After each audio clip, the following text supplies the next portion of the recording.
You're listening to The Capital Table. Private capital markets have been evolving for many years, but never more so than in recent times.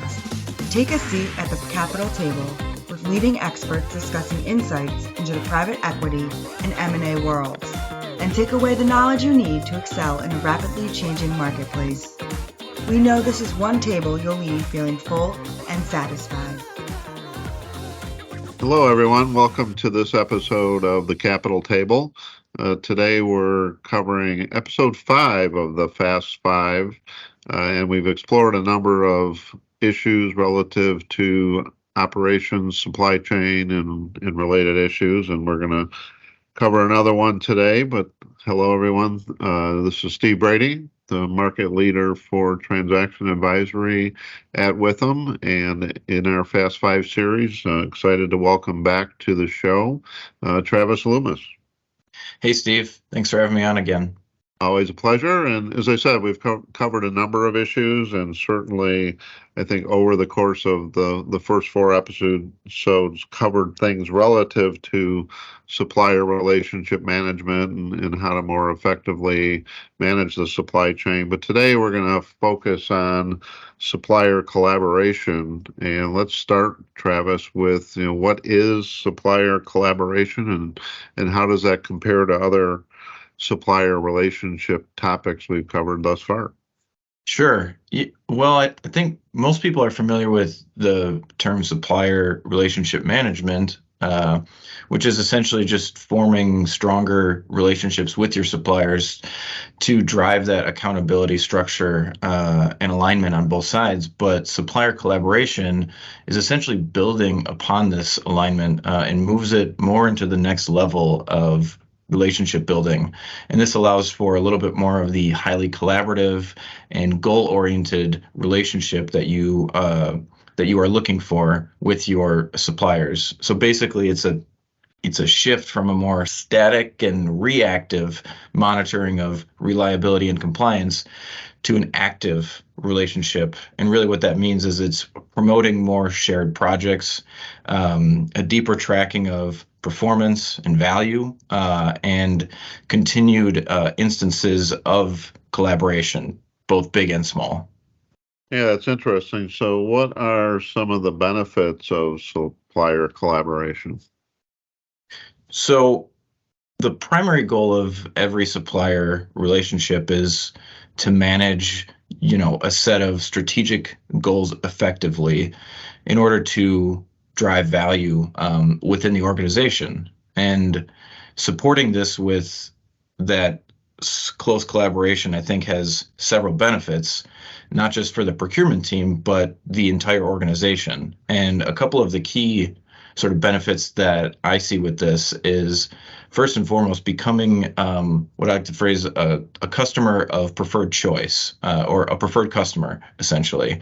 And what that means is you sort of get that privileged, I'll call it VIP access to a supplier. You get in touch with their best people.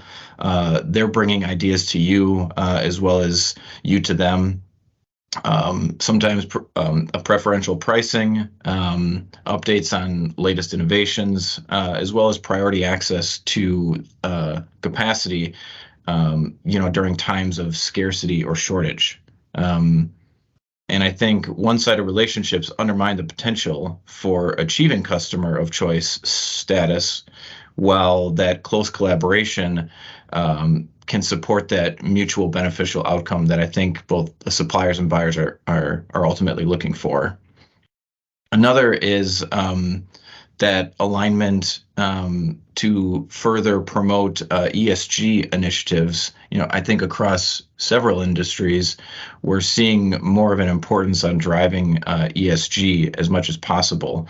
And so whether it's sort of the basic table stakes of reducing carbon emissions all the way through increasing the supplier diversity or just responsible labor practices, supplier collaboration in terms of a program can enable those organizations to address and know what their impact is. And then I mentioned this a little bit earlier, but premium access to innovation with their suppliers. And what that means is,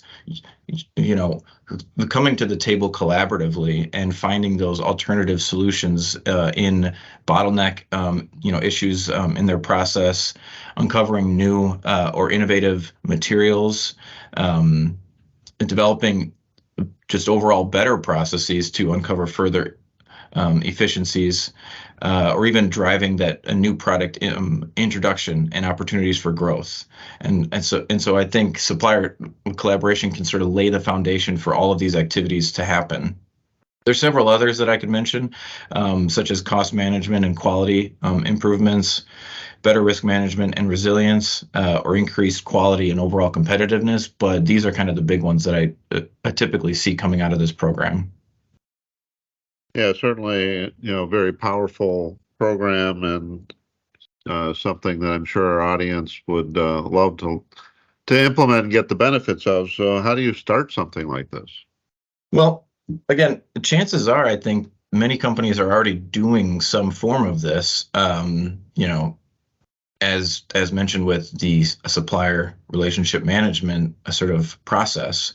So now it's just kind of building it out into a more formalized program, which we've boiled down into more of a 4-step process. The first one is to define what the goals and scope of what your supplier collaboration strategy really looks like. So you need to have some clear objectives that should be brief and succinct, and are critical to the goals and objectives that you're trying to ultimately drive.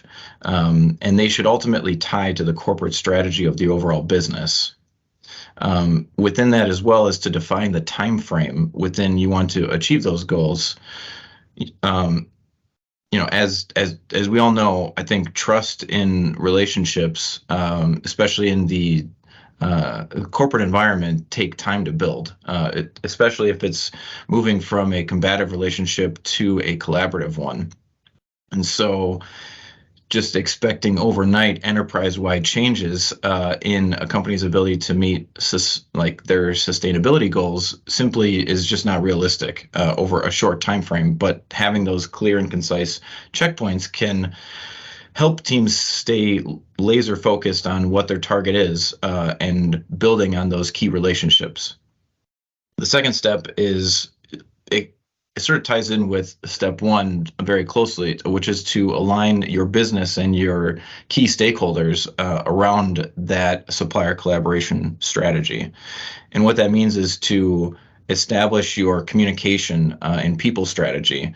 So you need to have your stakeholder matrix outlined and make sure that your communication sort of transcends up as well as down to everyone within the organization, and make sure that people understand what the benefits are, the value that it can ultimately deliver, and what is it expected of them in terms of their time and commitment to it.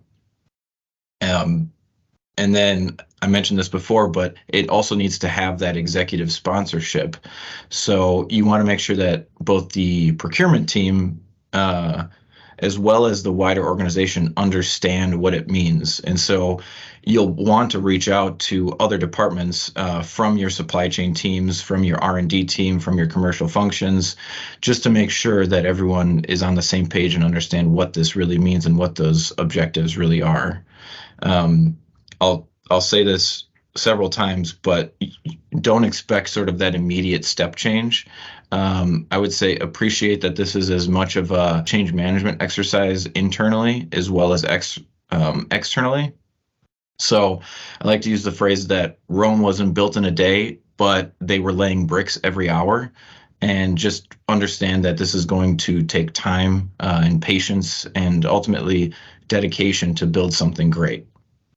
The third step is driving that supplier engagement. And this is really kind of a big turning point within your external facing communication. And what that means is to get their buy-in as much as possible.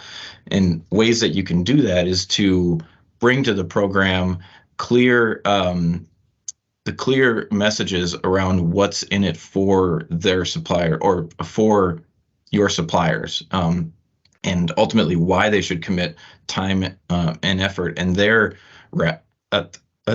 valuable resources to working with your organization in a more collaborative way.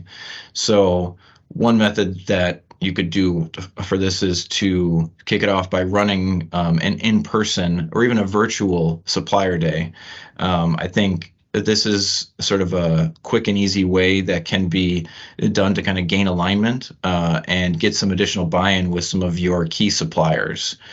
And on that point, I wouldn't recommend this to across your entire supplier base. I think it's important to start small and start with a couple of key suppliers. And this is essentially leading into the fourth step, which is the ability to kind of scale this program. So you want to be able to start with your key suppliers and establish those frequent and ongoing business reviews to kind of drive that consistent engagement with them. And these meetings shouldn't just encompass the one-off sort of discussions around procurement and reliability, but they should focus more on, they should both focus on procurement as well as the business-wide objectives rather than just operational performance. And then you want to be able to prioritize consistency. And so make sure that you remain as transparent and consistent in your messaging to kind of build that trust and set those clear expectations, and understand that you would expect that same sort of messaging and consistency in return. So ultimately, I would say those are the 4 steps. And I think it's easier said than done to implement. But again, Rome wasn't built in a day, but they were laying bricks every hour. Yeah, I love that analogy, and hadn't heard that one before, and certainly going to have to use that going forward. So, looking at building this process, what about the use of data and technology to enable this collaboration? Yeah, that's a great point. And I probably should have mentioned that earlier. So thanks for the reminder. But I would say companies should absolutely use data and technology solutions as enablers for this process. A couple of common pitfalls to kind of watch out for this, though, is to make careful choices about what your procurement technology stack really looks like, to ensure that you've got access to the data and the processes that are in line to support your wider collaboration efforts. Too many times we as consultants see technology in place that either isn't being used because the outputs are incorrect, or even worse, they are correct, but not trusted by the teams that are using them. And the technology can oftentimes be isolated from the rest of the process. And so it becomes very cumbersome or challenging to analyze the results or bring into a format for analysis by the team. The other sort of cautionary tale, I'll say, is the ability to kind of harness the data for analysis and reporting. So the number of touch points and the quantity of data required for a robust supplier collaboration process can quickly become unmanageable. And so I say this only because we've seen companies get overwhelmed with the data tracking points available and the time it takes to get to the analysis rather than the analysis itself. And so having that sort of imbalance around just pulling and cleaning the data can massively hinder productivity, drive morale down pretty quickly, and ultimately reduce the buy-in from your procurement teams as well as the broader organization. So a worthwhile solution to both of these is to really focus your efforts on what I like to say the metrics that matter, and ensure an efficient and, ideally automated way to get the data to support these metrics, so that your team spends more time on the analysis and far less on just pulling and cleaning the data. So this is something that we've helped companies with, and it ends up being a major sort of catalyst for them when they're looking to kind of scale their supplier relationships and collaboration efforts. Yeah, Travis, so as our audience looks at their portfolios, creating value and certainly looking at new deals and how they're going to create value, this is a incredibly important topic, and appreciate this overview. And I think we will carry this conversation into certain sectors down the road on the capital table. But to bring this to closure today, what are some real world examples of supplier collaboration you've seen in certain industries? Yeah.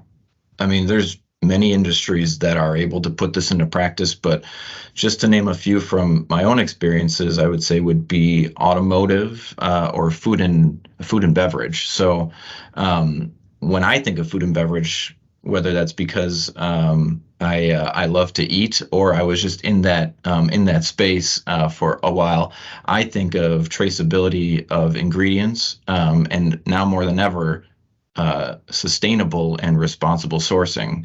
And I think companies in the food and bev space are continuously looking for suppliers that can, not only meet the table stakes of reliability and compliance, but can further the collaboration between buyer and seller by providing greater insights into the traceability of their ingredients, and an overall commitment to ESG initiatives that are continuously being pushed to the forefront. And in some cases, this collaboration has gotten so seamless that consumers now expect to see the points of origin in their ingredients. And companies and suppliers looking to enter into the market must have these available and listed. And so it's a really great sort of example and a demonstration of that supplier collaboration process, as well as using technology to enable those more frequent touch points. And then within the automotive industry, you know, the continued shift from a combustion engine to a battery powered vehicle is testing, I'd say, both the manufacturers as well as their longtime incumbent suppliers in many ways.